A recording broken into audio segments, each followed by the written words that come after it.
Membaca dan merenungkan firman Tuhan, mari kita mohon bimbingan Roh Kudus, kita berdoa. Bapa di sorga, kami bersyukur atas kasih Allah yang selalu melingkupi kami dari waktu ke waktu.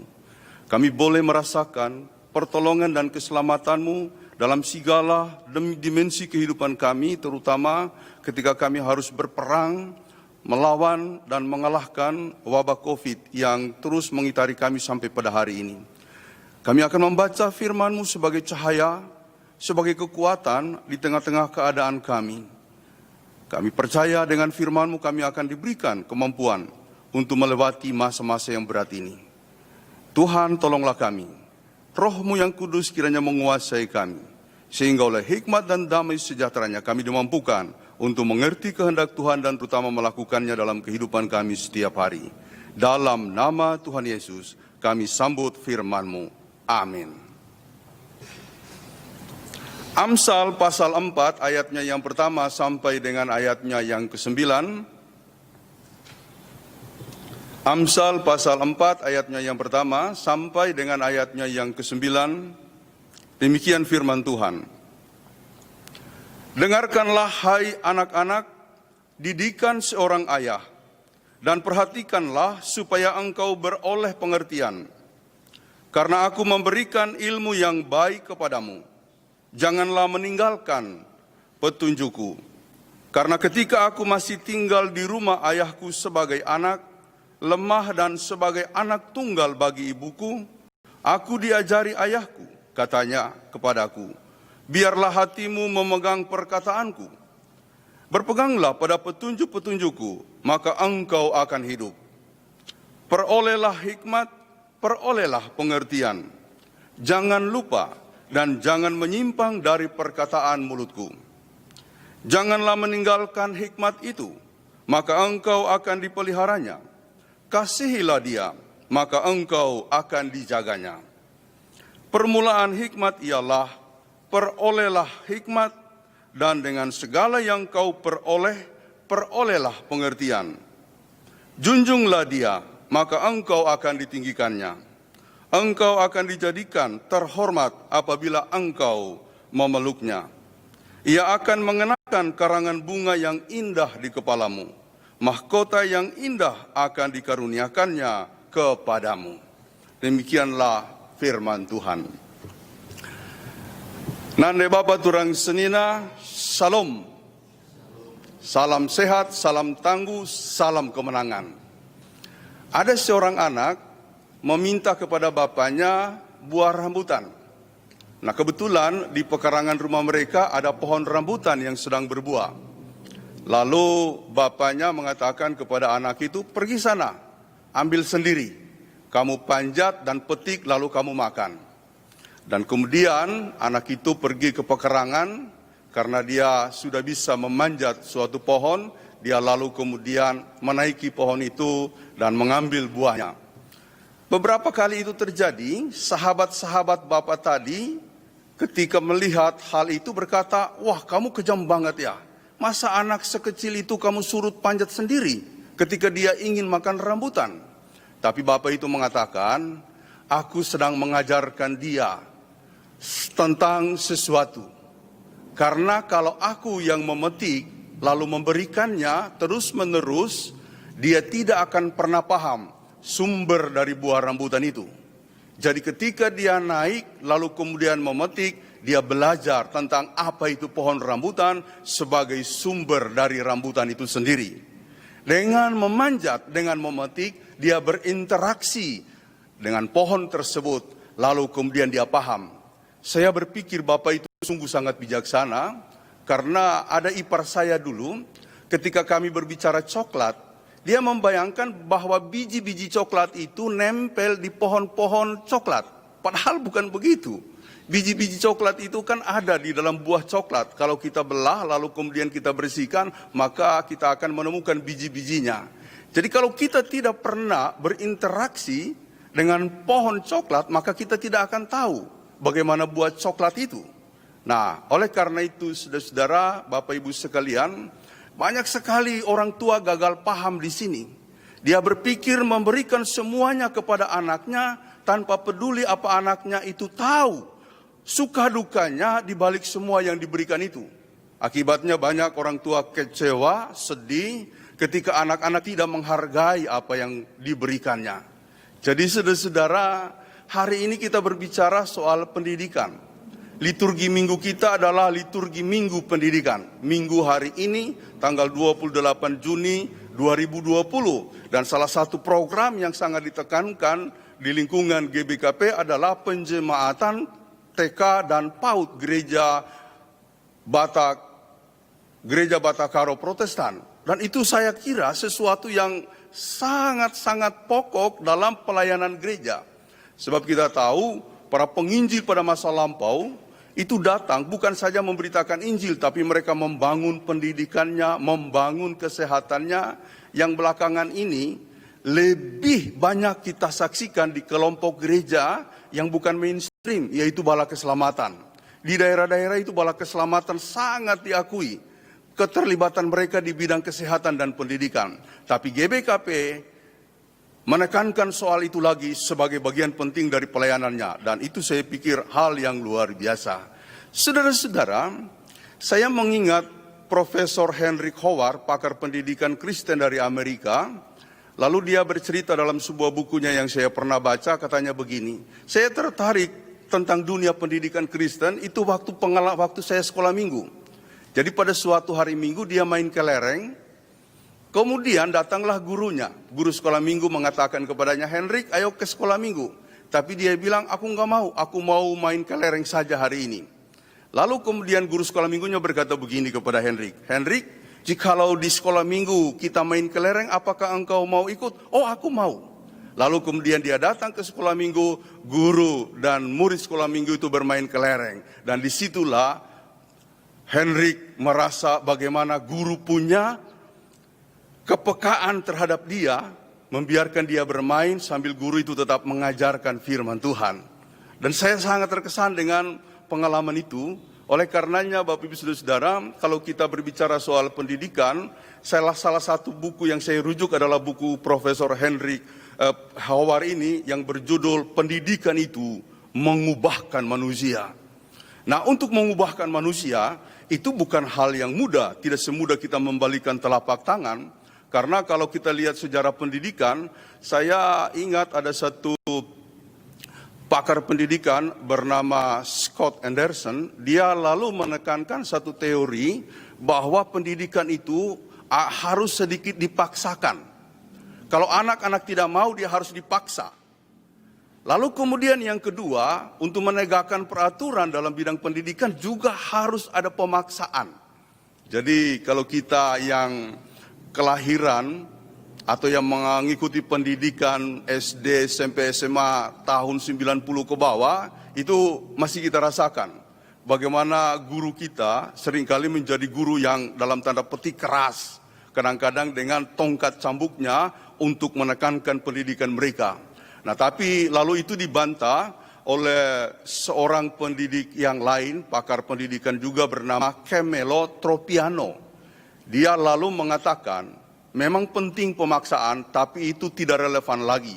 Sebab pendidikan itu harus menjadi ajang pembebasan manusia. Dan itulah yang kita ikuti sampai hari ini.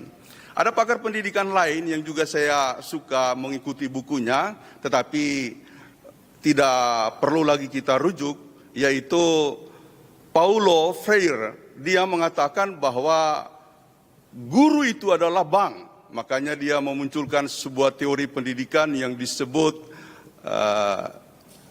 model banking education.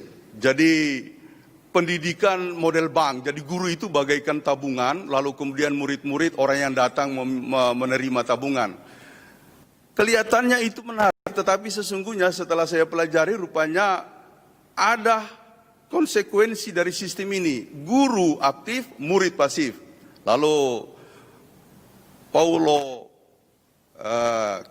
lalu kemudian yang menekankan teori pendidikan pembebasan tadi, yaitu Camelo Tropiano menolak.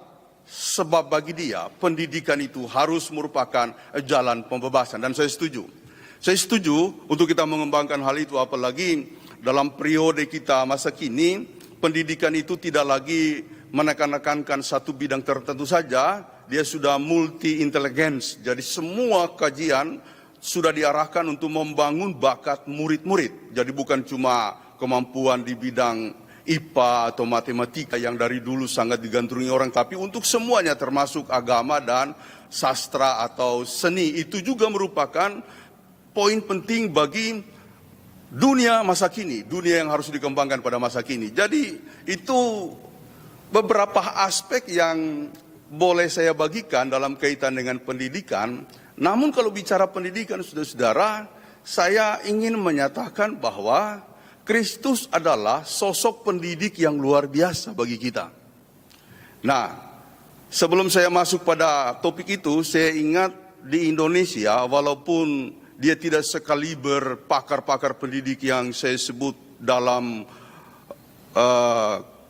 ranah internasional, tetapi juga cukup penting, yaitu Ki Hajar Dewantara atau Ki Hajar Dewantoro, yang melahirkan prinsip pendidikan yang pertama adalah Ing Ngarso Sungtolodo, yang kedua Ing Madya Mangunkarso, yang ketiga Tutwuri Handayani.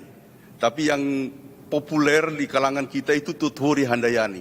Sebenarnya kalau kita ikuti tahap-tahap prinsip tadi dari yang pertama, Ing Ngarso Sungtolodo, itu adalah bagaimana seseorang menjadi contoh di depan, menjadi teladan. Guru itu teladan, sehingga murid-muridnya mengikuti apa yang diteladankan atau ditunjukkan oleh gurunya. Jadi saya rasa itu luar biasa dan pemikiran yang cukup brilian dari anak negeri kita, yaitu Bapak Ki Hajar Dewantoro, untuk bicara soal pendidikan. Yang kedua, Ing Madya Mangunkarso berada di tengah-tengah dan memberikan semangat kepada murid-murid. Jadi yang pertama berada di depan menjadi teladan, yang kedua berada di tengah-tengah untuk membangkitkan semangat. Lalu yang terakhir yang cukup populer sampai hari ini, Tutwuri Handayani. Berada, Tutwuri itu di belakang, lalu kemudian Handayani mendorong. Saudara-saudara, ini juga merupakan nilai-nilai yang sangat bermakna bagi pengembangan pendidikan kita di Indonesia. Nah, saya akan mengerahkan apa yang menjadi perenungan saya pada hari ini dalam kaitan dengan Alkitab. Yesus adalah pendidik yang agung, pendidik yang luar biasa. Karena kalau mengikuti tradisi Yahudi, ketika orang-orang yang disebut rabi, guru, memanggil murid-murid, maka kemudian yang dilakukan adalah guru membuka pendaftaran. Dia akan mengumumkan kepada umat bahwa sudah dimulai pendaftaran sehingga murid-murid bisa datang. Nah, itu dipatahkan oleh Yesus. Dia tidak duduk di rumahnya untuk menanti murid-murid yang mendaftar, melainkan dia pergi ke lorong-lorong, bahkan sampai ke pantai untuk mencari murid-muridnya dan mengatakan, follow me, ikutlah aku. Lalu kemudian kita mengenal ada 12 murid yang diajak langsung dari tempatnya untuk menjadi murid-murid yang luar biasa sampai hari ini. Yesus memberikan suatu proses pemberdayaan yang oleh pakar pendidikan tadi, salah satu pakar pendidikan tadi mengatakan sebagai pembebasan. Aku akan menjadikan kamu bukan penjala ikan lagi, tapi penjala manusia. Untuk sebuah pekerjaan kemanusiaan yang besar dan yang luar biasa. Nah, Yesus bukan cuma memberikan pengajarannya, bukan cuma memanggil murid-muridnya, tapi hidupnya dari awal sampai pada matinya menjadi patron daripada kehidupan Sang Guru Agung. Dia adalah Guru Agung kita. Sosok yang bukan saja memberikan arah bagi jalan keselamatan kita, tapi terkait dengan pendidikan menjadi pendidik yang utama dalam seluruh kehidupan kita. Nah, dengan demikian, maka gereja-gereja, terutama jemaat GBKP dimanapun, akan mengembangkan pendidikan. Walaupun kita tetap merujuk pada teori-teori pendidikan masa kini, tapi yang terutama adalah dari Alkitab. Sumber terpenting dalam pengembangan pendidikan kita dimanapun berada. Nah, pembacaan yang baru tadi kita dengarkan, Amsal 4 ayat 1-9, menekankan betapa pentingnya pendidikan itu. Dia mulai dengan kata-kata, dengarkanlah hai anak-anak, didikan ayahmu. Jadi Dan perhatikanlah supaya engkau beroleh pengertian. Masa itu adalah masa-masa di mana orang tua lalu kemudian digembleng oleh hamba-hamba Tuhan, termasuk oleh nabi-nabi, untuk menjadi sosok yang utama dalam menerapkan prinsip-prinsip pengajaran dari Tuhan. Lalu mereka kemudian memerankan posisi mereka sebagai pendidik yang penting dalam keluarga. Hikmat datang, lalu kemudian memberitahu supaya anak-anak dengarkanlah didikan orang tuamu dan perhatikanlah apa yang mereka ajarkan supaya engkau mengerti. Saya tidak bisa membayangkan kalau kita tidak punya prinsip-prinsip pengajaran pendidikan yang berbasis Alkitab, barangkali kita akan mengalami kemunduran. Memang saya tahu banyak kelompok, banyak umat beragama juga mengembangkan pendidikan, tapi saya punya catatan, pengajaran Alkitab adalah pengajaran yang sungguh sangat fleksibel, lalu kemudian memberikan ruang yang sangat terbuka bagi siapapun, dan tidak ada lagi kotak-kotak dalam pelayanan kita, dalam pendidikan kita. Sebab Yesus sudah membereskan sekat-sekat yang ada soal laki-laki dan perempuan, kita udah disamaratakan. Lalu kemudian soal hamba dan majikan kita sudah disandingkan. Apalagi dengan anak-anak, ketika ibu-ibu membawa anak-anak, lalu murid-murid marah dan mengatakan, pergilah kamu. Yesus mengatakan, jangan halang-halangi mereka. Sebab orang-orang seperti itulah, anak-anak itu maksudnya yang empunya kerajaan sorga. Jadi sungguh kita bersyukur bahwa kita mempunyai sumber inspirasi untuk pendidikan dari Alkitab, terutama dari Yesus. Dan hari ini kita diajarkan, terutama anak-anak dimanapun berada, jangan sekali-kali engkau meremehkan orang tuamu. Sebab mereka adalah sosok yang diberikan Tuhan untuk memberikan nilai-nilai keutamaan hidup, hikmat dan pengertian kepadamu. Dan memang seringkali terjadi orang yang suka membanggang orang tuanya, melawan orang tuanya, hidupnya berantakan. Tapi bagi mereka yang patuh, karena tidak ada orang tua yang mengajarkan sesuatu yang rugi dan jahat, pastilah yang terbaik. Bagaimana mereka sudah menjalani kehidupan dengan suka dukanya, lalu mengambil pelajaran dari situ, memberikan suatu narasi hikmat supaya anak-anaknya ke depan tidak seperti kita, tidak seperti orang tua, melainkan menjadi orang yang lebih baik. Saudara-saudara, siapa yang berjuang di dalam hikmat Tuhan, dikatakan tadi pada salah satu ayat yang sudah kita baca, bagaimanapun kamu memperoleh segala sesuatu, perolehlah, tapi juga peroleh hikmat. Maksud saya adalah, berjuanglah untuk menjadi baik, tentu juga berjuanglah untuk karir kita, bahkan untuk pengembangan hidup kita. Tapi jangan lupa satu hal ini, supaya kita punya pengajaran hikmat yang bersumber dari Alkitab. Mulai dengan mendengarkan orang tua, mulai dengan mendengarkan hikmat dari Tuhan, bahkan juga dari pengajaran-pengajaran yang selalu dilakukan di gereja. Demikianlah kita membingkai pendidikan kita. Tidak bisa lepas dari kerangka Alkitab, dari kerangka iman, dari kerangka firman Tuhan. Hidup ini tidak mudah untuk kita jalani. Tapi saya selalu yakin, bagi orang yang punya kekuatan iman, mendengarkan firman sebagai sumber hikmat, dia akan dibuat terhormat seperti kata dalam ayatnya yang terakhir tadi 8 menuju ke 9. Kita akan mendapatkan mahkota. Kita akan memperoleh keindahan hidup karena hikmat Tuhan yang datang kepada kita. Sedikit tambahan untuk penjelasan kitab Amsal. Tepat sekali kalau kita bicara soal pendidikan dikaitkan dengan kitab Amsal. Sebab kitab Amsal itu tujuan utamanya adalah mendidik orang menjadi sungguh-sungguh bijak dan berpengertian. Dan itulah tujuan utama dari kitab Amsal. Nah, memang kadangkala ada kata-kata aku di situ tapi tanpa kejelasan siapa itu aku. Seringkali kita menunjuk kepada Salomo, tetapi juga kata-kata aku ini mengiaskan sebuah sosok yang terselubung, yaitu sosok hikmat sendiri. Karenanya banyak kali kita mendengarkan aku, jikalau kamu mengikuti aku, maka kamu akan bijak. Jadi ada upaya untuk mempersonifikasi hikmat. Tapi itu bukan soal penting untuk kita bahas. Yang utama adalah bahwa ada hikmat yang diberikan Tuhan kepada kita untuk kita dengarkan. Untuk menjadi panduan gereja-gereja, terutama gereja GBKP dimanapun, untuk meneruskan misi pelayanan Kristus, misi pelayanan gereja berbasis pendidikan Kristen. Saya katakan tadi, menjalani hidup ini tidak mudah, apalagi kita dalam masa-masa pandemi, banyak orang yang stres, ada yang kemarin berdiskusi dengan saya lalu mengatakan kenapa kita takut kepada COVID.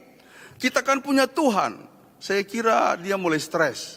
Kelihatannya betul dia berbicara tentang Tuhan, tapi menurut saya dia udah stres. Kita bertuhan tapi kita juga diberikan hikmat, diberikan akal untuk menyikapi situasi ini. Khusus mengenai hidup yang berkelanjutan. Tetap fokus, jangan menyerah. Ada seorang bapa datang kepada raja, lalu kemudian dia berkata kepada raja, "Baginda raja, berikan saya nasihat, supaya saya bisa menjalani kehidupan saya dengan baik. Sebab saya selalu mengalami kegagalan demi kegagalan. Berikanlah saya advice." Lalu sang raja berkata begini, "Saya akan memberikan sebuah advice, tapi engkau harus mengikutinya. Lihat di sebelah itu, ada tempayan berisi minyak penuh. Kamu harus membawa tempayan berisi minyak penuh itu dari ujung selatan menuju ke ujung utara, tanpa tertumpah. Jangan setetes minyak yang tumpah. Kalau tumpah, engkau akan mendapat sanksi yang berat. Pengawal akan mengikutimu." Ternyata dia menjadi takut. Lebih baik tadi saya tidak perlu meminta advice kalau begini jadinya. Cuma karena sudah terlanjur, akhirnya dia harus melaksanakan perintah raja adalah perintah raja. Maka dia mengambil tempayan berisi minyak penuh berisi minyak itu, lalu mulai berjalan dari ujung selatan menuju ke utara. Dia berjalan pelan-pelan, dia berusaha supaya jangan ada setetes pun yang tumpah. Saudara-saudara, berhasil. Setelah itu dia kembali dibawa menghadap raja. Dan raja mengatakan, "Ada yang tumpah?" "Tidak, raja. Saya berusaha untuk membawanya supaya tidak tertumpah." Lalu raja mengajukan pertanyaan, "Selama engkau membawa tempayan berisi minyak itu, apakah engkau mengenal orang-orang di sekitarmu yang kau jumpai?" "Bagaimana saya mau mengenal mereka, raja? Saya fokus bagaimana membawa minyak ini jangan sampai tumpah." Lalu raja mengatakan, "Itulah pelajaran yang kuberikan. Kalau kau mau berhasil, fokus pada tujuanmu, fokus pada pekerjaanmu, fokus pada cita-citamu. Jangan diganggu oleh orang lain." Karena seringkali kita gagal fokus, bukan? Ini pun terkait dengan iman. Ini pun masalah iman.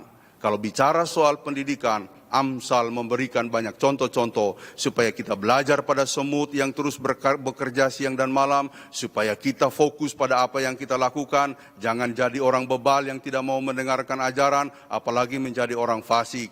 Orang-orang yang berpengertian, yang menerima hikmat dan menjaga serta memeliharanya akan dibuat terhormat, tapi mereka yang bebal menutup mata, menutup hati untuk mendengarkan hikmat, mereka akan terpuruk lalu menjadi binasa karena kebebalannya. Semoga kita bisa hidup di dalam Tuhan, dalam kekuatan hikmat-Nya.